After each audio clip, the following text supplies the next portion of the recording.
Innalillahi, jenazah pejabat ini keluar belatung. Saat mau dikubur, ada suara mengejutkan. Kisah yang akan Anda saksikan berikut ini adalah sebuah kisah nyata yang terjadi saat proses penguburan jenazah dari seorang pejabat yang berasal dari sebuah kota di Jawa Timur. Saksi mata dari kisah ini membagikan kisahnya kepada kabar Makkah.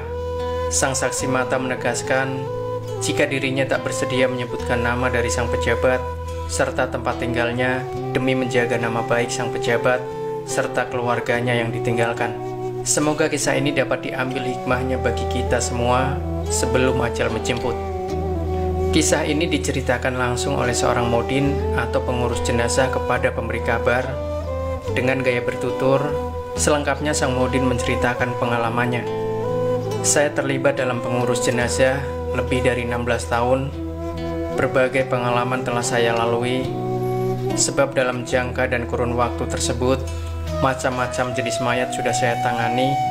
Ada yang meninggal dunia akibat kecelakaan, sakit tua, sakit jantung, bunuh diri, dan sebagainya. Bagaimanapun, pengalaman mengurus satu jenazah seorang pejabat yang kaya serta berpengaruh ini menyebabkan saya dapat berkesempatan istimewa sepanjang hidup. Inilah pertama saya bertemu proses penguburan yang cukup aneh, menyedihkan, menakutkan, dan sekaligus memberikan banyak hikmah. Sebagai modin tetap di desa ini, saya diminta oleh anak almarhum untuk mengurus jenazah bapaknya. Saya terus pergi ke rumahnya. Ketika saya tiba di sampai rumah almarhum, tercium bau jenazah itu sangat busuk. Baunya cukup memualkan perut dan menjijikan. Saya telah mengurus banyak jenazah, tetapi tidak pernah saya bertemu dengan mayat yang sebusuk ini. Ketika saya lihat wajah almarhum, sekali lagi saya tersentuh. Saya tengok wajahnya seperti dirundung oleh macam-macam perasaan takut, cemas, kesal, dan macam-macam. Wajahnya seperti tidak mendapat nur dari Allah Subhanahu wa Ta'ala. Kemudian saya pun ambil kain kafan yang dibeli oleh anak almarhum dan saya potong. Secara kebetulan pula, di situ ada dua orang yang pernah mengikuti kursus fardu kifayah atau pengurus jenazah yang pernah saya ajar. Saya ajak mereka membantu saya dan mereka setuju.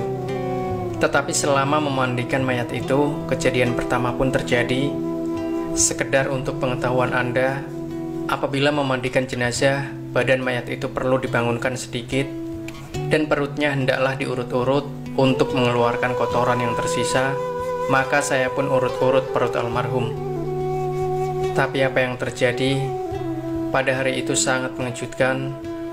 Allah Subhanahu wa Ta'ala berkehendak dan menunjukkan kekuasaannya, karena pada hari tersebut kotoran tidak keluar dari dubur, akan tetapi melalui mulutnya. Hati saya berdebar-debar, apa yang sedang terjadi di depan saya ini. Telah 2 kali mulut mayat itu memuntahkan kotoran. Saya harap hal itu tidak terulang lagi, karena saya mengurut perutnya untuk kali terakhir. Tiba-tiba ketentuan Allah Subhanahu wa Ta'ala berlaku. Ketika saya urut perutnya, keluarlah dari mulut mayat itu kotoran bersama beberapa ekor ulat yang masih hidup. Ulat itu adalah seperti ulat kotoran atau belatung. Padahal almarhum meninggal dunia akibat diserang jantung, dan waktu kematiannya dalam tempo yang begitu singkat, mayatnya sudah menjadi demikian rupa. Saya lihat wajah anak almarhum, mereka seperti terkejut, mungkin malu, terperanjat, dan merasa mendapat aib dengan apa yang berlaku pada bapaknya. Kemudian saya tengok 2 orang pembantu tadi, mereka juga terkejut dan panik. Saya katakan kepada mereka, inilah ujian Allah terhadap kita. Kemudian saya minta salah satu seorang daripada pembantu tadi pergi memanggil semua anak almarhum. Almarhum pada dasarnya seorang yang beruntung karena mempunyai 7 orang anak, kesemuanya laki-laki. Seorang berada di luar negeri dan 6 lagi berada di rumah. Ketika semua anak almarhum masuk, saya nasihati mereka. Saya mengingatkan mereka bahwasanya tanggung jawab saya adalah membantu menguruskan jenazah bapak mereka, bukan menguruskan semuanya. Tanggung jawab ada pada ahli warisnya. Sepatutnya sebagai anak, mereka yang lebih afdal menguruskan jenazah bapak mereka itu, bukan hanya iman, hanya Bilal atau guru. Saya kemudian meminta izin serta bantuan mereka untuk menunggingkan mayat itu. Takdir Allah, ketika ditunggingkan mayat tersebut tiba-tiba keluarlah ulat-ulat yang masih hidup. Hampir sebaskom banyaknya. Baskom itu kira-kira besar sedikit dari penutup saji meja makan. Subhanallah, suasana menjadi makin panik. Benar-benar kejadian yang luar biasa sulit diterima akal pikiran manusia biasa. Saya terus berdoa dan berharap tidak terjadi lagi kejadian yang lebih ganjil. Selepas itu saya memandikan kembali mayat tersebut dan saya ambilkan wudhu. Saya meminta anak-anaknya kain kafan. Saya bawa mayat ke dalam kamarnya dan tidak diizinkan seorang pun melihat upacara itu, terkecuali waris yang terdekat, sebab saya takut kejadian yang lebih aib akan terjadi. Peristiwa apa pula yang terjadi setelah jenazah diangkat ke kamar dan hendak dikafani, takdir Allah jua yang menentukan. Ketika mayat itu diletakkan di atas kain kafan, saya dapati kain kafan itu hanya cukup menutupi ujung kepala dan kaki, tidak ada lebih. Maka saya tak dapat mengikat kepala dan kaki. Tidak keterlaluan kalau saya katakan, ia seperti kain kafan itu tidak mau menerima mayat tadi. Tidak apalah, mungkin saya yang hilaf dikala memotongnya. Lalu saya ambil pula kain, saya potong dan tampung di tempat-tempat yang kurang. Memang kain kafan jenazah itu jadi sambung menyambung, tapi apa mau dikata, itulah yang dapat saya lakukan. Dalam waktu yang sama saya berdoa kepada Allah, ya Allah, jangan kau hinakan jenazah ini ya Allah. Cukuplah sekedar peringatan kepada hamba-Mu ini. Selepas itu, saya beri taklimat tentang sholat jenazah tadi. Satu lagi masalah timbul. Jenazah tidak dapat dihantar ke tanah pekuburan karena tidak ada mobil jenazah atau mobil ambulans. Saya hubungi kelurahan, pusat Islam, masjid dan sebagainya, tapi susah. Semua sedang terpakai. Beberapa tempat tersebut juga tidak punya kereta jenazah lebih dari satu, karena kereta yang ada sedang digunakan pula. Suatu hal yang saya pikir bukan sekedar kebetulan. Dalam keadaan itu seorang hamba Allah muncul menawarkan bantuan. Lelaki itu meminta saya menunggu sebentar untuk mengeluarkan van atau sejenis mobil pick-up dari garasi rumahnya. Kemudian muncullah sebuah van. Tapi ketika dia sedang mencari tempat untuk meletakkan vannya itu di rumah almarhum, tiba-tiba istrinya keluar. Dengan suara yang tegas dia berkata di halayak ramai, "Mas, saya tidak perbolehkan mobil kita ini digunakan untuk angkat jenazah itu. Sebab semasa hayatnya, dia tidak pernah mengizinkan kita naik mobilnya. Renungkanlah kalau tidak ada apa-apanya."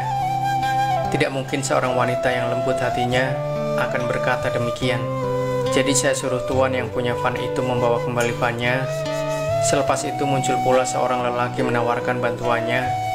Lelaki itu mengaku dia anak murid saya. Dia meminta izin saya dalam 10-15 menit membersihkan mobilnya itu. Dalam jangka waktu yang ditetapkan itu, muncul mobil tersebut, tapi dalam keadaan basah kuyup. Mobil yang dimaksudkan itu sebenarnya lori, dan lori itu digunakan oleh lelaki tadi untuk menjual ayam ke pasar.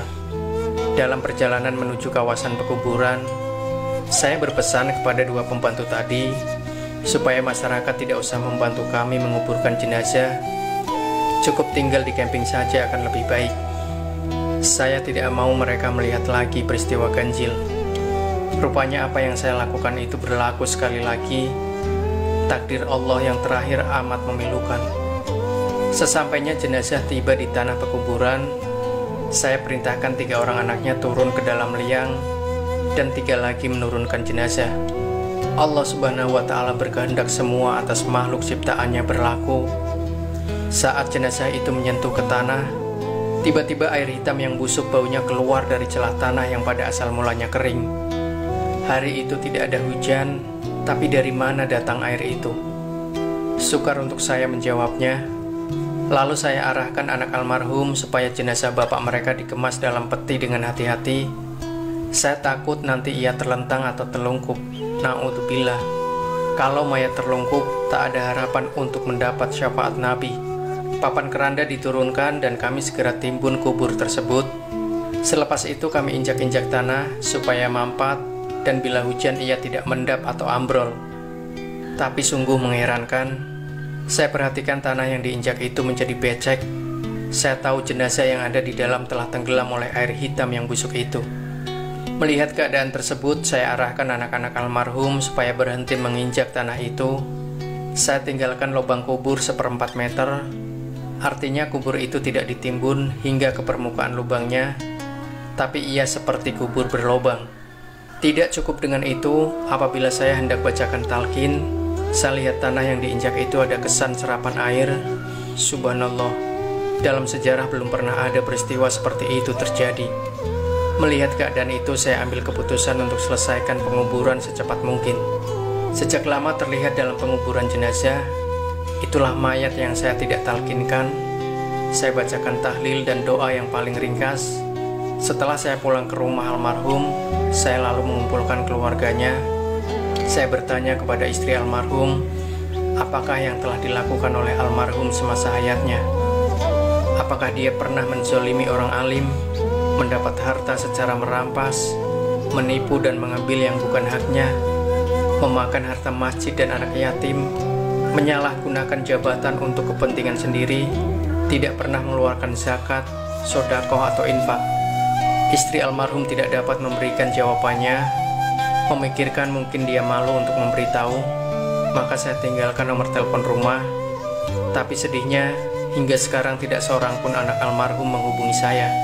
Untuk pengetahuan umum, anak almarhum merupakan orang yang berpendidikan tinggi, hingga ada seorang yang beristrikan orang Amerika, seorang dapat istri orang Australia, dan seorang lagi istrinya orang Jepang. Peristiwa ini akan tetap saya ingat, dan kisah ini benar-benar nyata, bukan rekaan atau isapan jempol.